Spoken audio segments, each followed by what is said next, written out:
All right, we are now joined by the winner of tonight's NASCAR Craftsman Truck Series race, Corey Heim, driver of the number 5 Tricon Garage Toyota. We'll go ahead and open it up to questions. If you have a question for Corey, please raise your hand. We'll get a wireless mic to you. We'll go ahead and start over here in the back and make our way up to the front.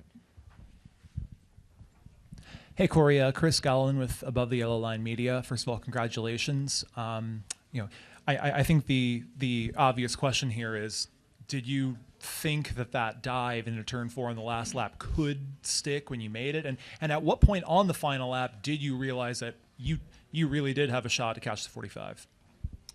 Yeah, I mean, from the very beginning when we got tires, they were only about 5 laps fresher. And when they told me that, I was I didn't think we had much of a shot, but, we're going to be on the second lane on that restart if we hadn't pitted. So I'm like, dang, I feel like we got to do something to give us a shot to win this race. So we kind of mutually agreed, me and Seth, my crew chief, and put on these tires. And he said no one followed us down at the beginning there. So I thought we were going to be like dead end of the lead lap. Ended up getting a couple, in the back end. And I think we restarted like 15th or 17th or something on the next restart. And just was fortunate to pick off like 6 of them before the caution came out in the middle of 1 and 2. And then, I just feel like I made kind of all the right moves, and it worked out for me. So just pretty crazy final restart there. I definitely thought the 45 would have ran really shallow into 3 to either try to air block me or just take my groove away in general and try to block me, because if he went low and I was high, he could have just kind of fenced me. That's what I would have done. I don't know, but I guess it's kind of heat of the moment. He was cleared by 7 and probably didn't know I was on tires. So just to answer your question, I didn't think we had a shot, but I figured if they maybe tangled up front, we had a chance, but they didn't. We still got it done. So pretty crazy. Just really glad we could put on a show for everybody today. Love coming to this place. It's a big-time challenge for everybody, and glad we could make the most of it. Thanks, Corey. We'll come up here. Trenton Warsh from FrontStretch.com. Congratulations, Corey. A lot of, you're not a full-time cup driver, but, Ross and host of our are. So when you're racing, you just came off, out of a full-time truck series season. And so when you're racing those guys who, especially with the new format, with points mattering so much, how aggressive or how much are you holding back or driving with these full-time guys? On top of that, from your perspective, that incident with the 77 and all those guys right there, what happened right there when you had that little contact? Just knew he was outside of me, but I really didn't care, to be honest with you. Just kind of trying to preserve my spot, and he probably would have done the same thing, so just did what he would have done probably. But, as far as your first question, I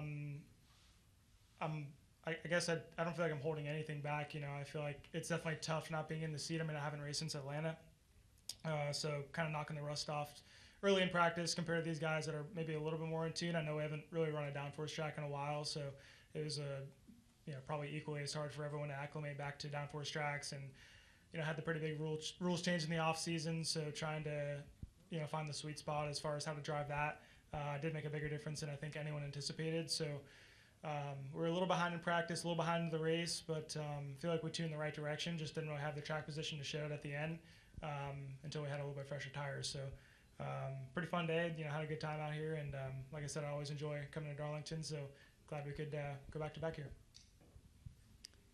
Additional questions? We'll come up to the front to Bob.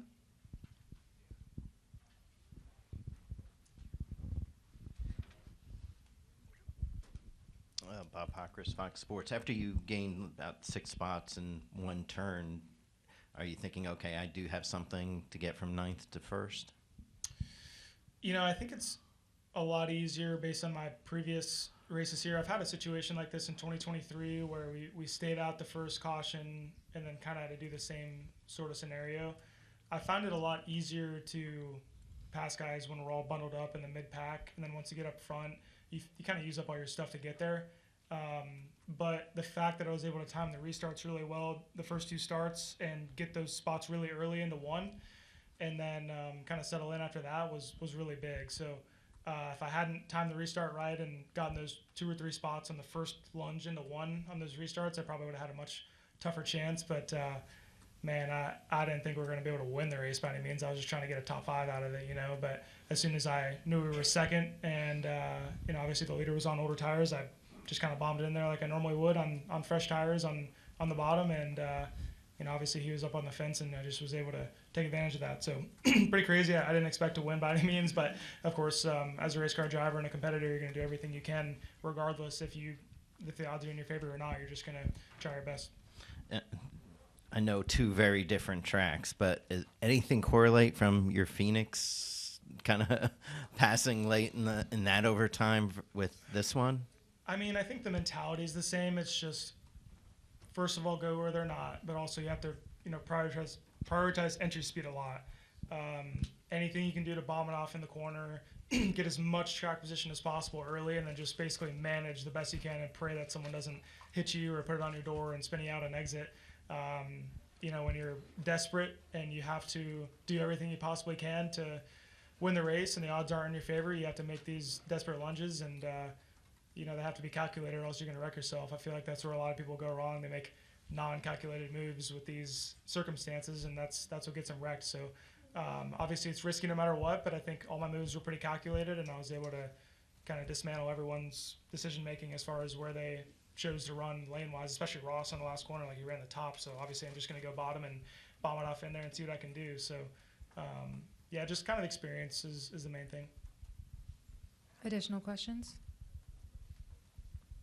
All right. Well, thank you, Corey, and congratulations. Thank you.